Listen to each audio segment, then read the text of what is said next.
অনেকে অভিযোগ করে আল্লাহ আমার এটা দেয় নাই, ওইটা দেয় নাই, আমি এটা পাই নাই, ওইটা পাই নাই। ও পায়, আমি পাই না কেন? ওর চাকরি হয়, আমার হয় না কেন? ওর ব্যবসায় লাভ, আমার লস কেন? ওর বউ সুন্দরী, আমারটা কালা কেন? আছে না নাই? না, অভিযোগ করবেন না। আপনি যে অবস্থানে থেকে অখুশি, আপনি যেই অবস্থানে থেকে আল্লাহর কাছে অভিযোগ করতেছেন, আপনার এই অবস্থানে আসার জন্য অনেকে আল্লাহর কাছে দোয়া করতেছে, ঠিক কিনা? কিন্তু আপনি এই অবস্থানে খুশি না।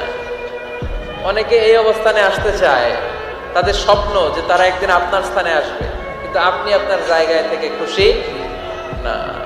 এজন্য উনজুর ইলা মান হুয়া আসফালা মিনকা, তোমার চেয়ে যে খারাপ অবস্থায় আছে তার দিকে তাকাও, তাহলে তোমার মনের দুঃখ ঘুচিয়ে দিবে কে? আপনার চেয়ে যে খারাপ অবস্থানে আছে তার দিকে দেখেন কি অবস্থা। আপনি এইটা চান, ওইটা চান, কত কিছু লাগবে আপনার। হসপিটালে যে দেখেন ক্যান্সারে আক্রান্ত রোগীদের কি অবস্থা দেখেন। ক্যান্সার যার নেই কোনো অ্যান্সার, বাঁচবে না সে। ওরে যে জিজ্ঞেস করেন ভাই আমি তো বাড়ি চাই,